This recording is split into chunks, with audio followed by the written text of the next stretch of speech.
AP chain rule. Objectives. By this lesson, you should be able to solve AP chain rule problems. Keep in mind, students should have already been exposed to the chain rule. So let's get on it. Let's do some examples. So this one here, they want to select the derivative of cosine squared of x cubed. So the first thing we want to do is rewrite it. So this is, we want to see this, right? In our head, we're thinking it's cosine x cubed squared. And then now we can take the chain rule. So take the derivative of the outside. That's the 2. Bring it down, subtract 1 off. This gives us 2 with the power of 1. Now remember, the part of the chain rule is we're going to leave the inside alone. So we're going to leave this exactly the way it is. So cosine x cubed. And then we got times by derivative of the inside. Now remember, our inside's this. You notice something? That's also a chain rule. So we're going to take derivative of the outside.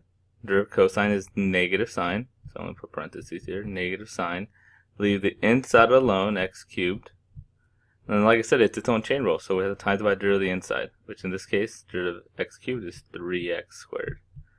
Now this is an AP problem because it's multiple choice. And if you know some multiple choice answers here, none of them look exactly like this. So we got to simplify this. So let's multiply the 2 and the 3x squared to get 6x squared cosine x cubed negative sine x cubed. And I probably can pull that negative out. So it's negative 6x squared cosine x cubed sine x cubed. And that gives us this one, D. Okay, so on to the next one. Find the equation of a line tangent to the graph at y equals cosine 2x of y equals cosine 2x at pi over 4. So equation of a tangent line, anytime you hear those words, I want you to write down y minus y1 equals mx minus x1.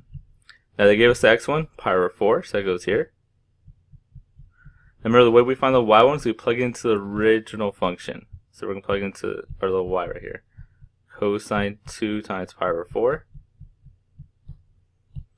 Which gives us cosine of pi over 2. Luckily, we love trig. Pi over 2 is up there, so 0, 1. Cosine's the x value, so 0. So all we have to find now, we have our y1, we have our x1. All we got to do now is find the m. Remember, that is the derivative at x1. So we got to take the derivative of y. Oh, chain rule. Take derivative of the outside, negative sign, leave the inside alone, times by derivative of the inside. Now remember, this is not my slope. We still got to plug in our x1 to find our slope. So we got to plug in that pi over 4. So negative sign 2 times pi over 4 times 2. So we get negative sign of pi over 2 times 2. Now remember, just like before, here's pi over 2 up on top. Sine's the y value, sine e. So I get negative 1 times 2, or negative 2. Now let me rewrite that to make it a little nicer, right? So we have y minus 0 equals negative 2x minus pi over 4. And again, we're doing multiple choice. That does not, is that? There it goes. Right here. I thought it would be a little different, but there it is. So let's move on. Next one. If fx equals tan of 2x, then find f prime of pi over 6. So, right, all it wants to do is take a derivative. There's a chain rule there, and then we're going to plug in pi over 6. So, derivative of tan is secant squared. So, again, it is a chain rule, though. So, we're going to get secant, take derivative of the outside, secant squared. Leave the inside alone, then times by derivative of the inside. Now we have to plug in pi over 6. So, it's going to be secant, so f prime of pi over 6, I probably should write, squared of 2 times pi over 6 times 2. So this is going to be, now remember, if you're not sure about how to do secant squared, remember it's on the outside always. So it's secant pi over 3 squared times 2. Look, we love our trig. Pi over 3 is a 60-degree angle. So rad 3, 1, 2. Secant's opposite of cosine. Cosine would have been SOHCAHTOA. So secant's just the opposite of that, flip of that, so 2. So 2 squared times 2, or 4 times 2, or 8. Right, so we gotta be solid with this trig on that one. The next one. It's a little more straightforward. Let me change the color a little bit. They just want to take a derivative of this problem right there. So this is straight out chain rule. So take the derivative of the outside, that 2, bring it down, subtract 1 off. So I'm going to get 2, leave the inside alone, x cubed plus 1, times by derivative of the inside. Derivative of that is 3x squared. So if I simplify that a little bit, I get 6x squared, x cubed plus 1. I'm going to look for that in our answer, and it's right there. Easy one, hopefully. Next one, if y equals x squared times sine 2x, then dy dx equals. So we're going to take a derivative of this. Now notice when I read this, y equals sine of x squared times sine of 2x. Times sine of 2x. This is a product rule. So we're going to do product rule, and there's going to be a little bit of chain rule inside that product rule. So remember the product rule is here's f and g. It's going to be to take the derivative of the first one, times the second one left alone, plus the derivative of the second one, times the first left alone. So the derivative of my first one is 2x. Leave the other part alone, sine of 2x. Plus derivative of my second one, that's my chain rule. Right, so that's the derivative of this down, I'll write it just so we can see it. Alright, derivative of this one by itself is take derivative of the outside, which is cosine, leave the inside alone, then times by derivative of the inside. So that's this guy right there. So cosine 2x times 2 times the first one left alone, x squared. So that is our answer. If we're doing free response, we'll be fine, but this is multiple choice. I gotta match it to one of these guys. So this is normal algebra here. What do they have in common? We have a 2x and a 2x squared, so I can pull a 2x out. I'll pull out 2x, I'm left with sine 2x plus x, right, there's only one left over now, cosine 2x. And then that is right here. And done. Next one's going to be kind of similar. It's another product rule with a chain rule. Right, so again we have this function here, x squared minus 1 equals x squared plus 2 cubed. These two things are being multiplied, so that's going to be a product rule, and then right here we're going to have a chain rule inside of it. So f prime g plus g prime f. Derivative of the first one right here, it's just 1 times the second one left alone, plus derivative of the second one, that is my chain rule. We'll do it right here so you can see a little clearer. Derivative of the outside, leave the inside alone, times by derivative of the inside, which is 2x. So that's going to be 3 x squared plus 2 squared times 2x times the first one left alone. So this one, the thing about this one is that to me a little funkier with the simplifying. So this is my answer, right? All right here, glorious stuff right there. Look at my choices. All right, I gotta simplify.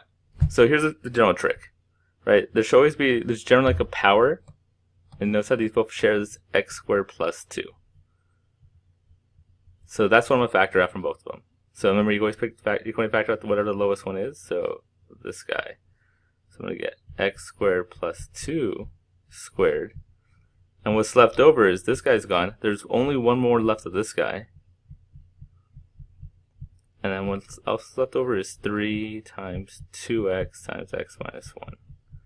And what we want to do is to simplify this inside here. So I'm going to have x squared plus 2. This is 6x times x minus 1. And we're going to go ahead and simplify that also. So plus 6x squared minus 6x. And we can still simplify. This is x squared and that's x squared. So I get 7x squared minus 6x plus 2. And that's how we're pretty much always going to simplify when we multiply two things like this. You factor out the thing they have in common, that's usually a binomial, and then whatever's inside, just simplify that down. Then you look for your answer, it looks like this guy right here. And that's that one. Next up, the function f is defined by f of x equals this thing right here for negative 5 and 5. They want me to find the derivative. So this one's just straight out, just chain rule. Right now, remember, just like in all derivatives, if you want to take a derivative, we cannot have this square root sign on there. We got to rewrite it. So we're going to write like this: 25 minus x squared, so 1/2 power. Now we can do a chain rule. Take the derivative of the outside. So that's 1/2. 1/2 minus 1, or 2 over 2, is negative 1/2. Leave the inside alone. Times by derivative of the inside, which in this case would be negative 2x. And you can simplify a little bit, 1/2 times negative 2 is just negative x. 25 minus x squared, so negative 1/2. That's about as far as I have to go. Again, notice no multiple choice, so I don't have to like simplify it. Next one, it's going to be a little bit more complicated. So let's see what they have for us here. If the derivative of f of x equals g of x, so remember, this is a fancy, that right there, this is a fancy way of just saying, hey, f prime equals g of x. And derivative of g of x equals f of x squared, so g prime equals f of x squared.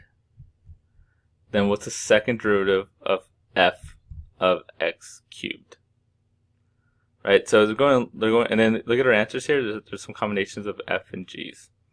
So what's going on here is basically, don't freak out too much. Let's just take the derivative of this guy first. That's it. Let's just do what it says, right? It wants to take the second derivative. Let's do it. So if I start off with this, it wants to take the first derivative of that. This is a chain rule. Take the derivative of the outside. Leave the inside alone. Times by derivative of the inside. So that's my first derivative. Now I gotta take a second derivative. Now here's the thing though. If I take the derivative of this, it's another chain rule. I get f double prime. There's no f double prime anywhere in this problem, right? Nowhere. So I really can't take a derivative of this to give me anything that's gonna be helpful. What I gotta do is change f prime. There's anything f prime equals. So again, there's no f double prime anywhere. So I gotta change f prime. And like here, if you remember from the very beginning, they said f prime equals g of x. So I'm going to rewrite this guy right here as g of x cubed times 3x squared. Alright, because again, that's why they told us this, f prime equals g. So right here, again, the whole idea is if I would have taken a derivative of that, I would have got f double prime, but there's no f double prime anywhere in this problem. So they don't want f double prime. So I had to change f prime and so to g like they told us. Now I can take a derivative one more time. So we're going to take a derivative of this. If you look at it, right, notice something. It is two functions. Yep, so this is going to be a product rule. I can't just take a normal derivative. I got two things multiplying each other, so I'm going to take a product rule. Take a derivative of the first one, g prime of x cubed. That's a chain rule, so times by derivative of the inside. Times the second one left alone, plus the derivative of the second one, 6x times the first one left alone. Let me simplify it a little bit. This is 9x to the fourth, g prime of x cubed, plus 6x g to the x cubed. Now if you look around to our possible solutions here, none of them have g prime. Right? So they have f. Is there any way I could change g prime to just like before? Well, again, look at what they told us. G prime here equals x squared. So for here, if I want to change this to g prime, if I want to change from g prime to f, I got to square it. So it's going to be like this. F function squared times 9x to the fourth plus 6x gx cubed. And the original function had x cubed in it, right? So that part's tough, right? So I had g prime of x cubed. They want me to plug into this function, but when I do plug it in, the function I had has to get squared. So that's what's going on here. I had an x cubed, I plugged it in, now it's x cubed squared, which gets us 9x to the fourth, f of x to the sixth, plus 6x g of x cubed, or d. Okay, a couple more. And we'll be good. So let's look at this next question. I don't need this anymore. Let me erase this so we have some space. Okay, so let's say right now, this is a question I'd like to put on a test or a quiz. So the function p is defined by p of x equals f of x squared minus x. So they give us a graph of x, they want some function p here, blah, blah, blah. Find the slope of the line tangent to the graph of P at the point where x equals -1. So a couple things. A lot of times, people see this, slope of a line tangent, they want to write an equation of a tangent line. That's not what it says. The slope of a tangent line is a derivative. So that's all they want. This just means find the derivative of P. Right, I don't need to write an equation to say anything about an equation. They just want the derivative. It's the graph of P at the point where x equals -1. So they want to find it at -1. So it's P, it's essentially actually this.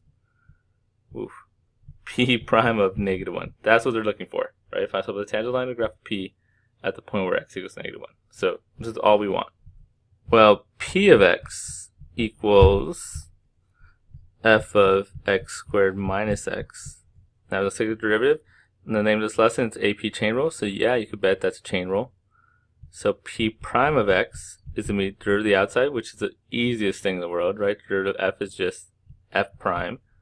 Leave the inside alone.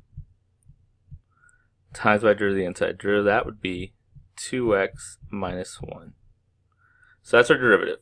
Now remember, like I said earlier though, they want it at -1. So let's sub it in. So P prime of -1 equals f prime of, now keep in mind the way it works, right? X is squared, plug in for x, so it's -1 squared minus -1 times 2 times -1 minus 1. Simplify this a little bit. This is -2 minus 1, or -3. And this is f prime of 1 plus 1. Ooh, that's all out of whack. F prime of 2 times -3. Let's write that over here. It's a little nicer. F prime of 2 times -3 is what we're looking for. Now, how do we find f prime of 2? Well, we have a graph right here. Right, so watch out at f prime of 2. A lot of people forget that it says prime. A lot of people go f2, they'll give me 0. It's f prime at 2, right? And prime means slope. So you want the slope at 2. So it's that line, right? We want the slope of this line, essentially. I'm just going to use these 2 points. I go down 4 and over 2. So my slope is -4 over 2, or just -2. So that turns into -2. -2 times 3 is 6. And that's our answer. One more problem.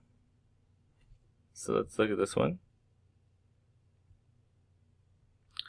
The function g is defined by g of x equals f of x cubed. If f of 3 equals -5, find the slope of the line tangent to the graph of g at x equals 3. Well, that's a lot of stuff happening, right? So give us this function here, g of x equals f of x cubed. They help us with they give us a point, right? This is essentially just the same thing as saying 3 -5 halves. And they said find the slope of the tangent line. So again, not an equation, just a slope. So you just want to take a derivative at x equals 3. So what they want is they want g prime of 3. That's what they want. G prime of 3. Well, first, let's find g prime. Right? So I know g of x equals f of x cubed. Let's take a derivative. This is a chain rule, of course. Take the derivative of the outside, so 3. Leave the inside alone, f of x times by the derivative of the inside. Remember, that's for me, that's the easiest thing in the world. Derivative of f of x, f prime of x. So that's our function. Now they want g prime of 3, right? The whole point is that they want us to plug in 3. So let's plug it in. I'm going to get 3 f of 3 squared times f prime of 3. For the sake for it could actually work a little bit easier, let's put it down here. So 3 f of 3, this thing is squared, times f prime of 3. So all we gotta do now is find f of 3 and f prime of 3. F of 3 they gave us right there. So this is the same thing, it should be -5 halves. F prime of 3 we don't have, but we do have a graph here. Right, so they have a big old graph right here. Now keep in mind, very important, this is a graph of f prime. So on the last one we just did, this is a graph of f. So to find the derivative, I had to look for the slope. This is not f, this is f prime. So if I want to find f prime of 3, Well, this is the f prime graph. So f prime of 3 is just that point right there, 4. Right, because again, this is f prime graph. So if I want to, this is my x value. If I want to find the y value, just look at the graph. It's 4. So that goes here. Do a little math. This is 3 over 1, 4 over 1 if it helps. It helps me sometimes. So it's 15 over 2 times 4 over 1. These reduce, and I get negative 30. And that's the lesson.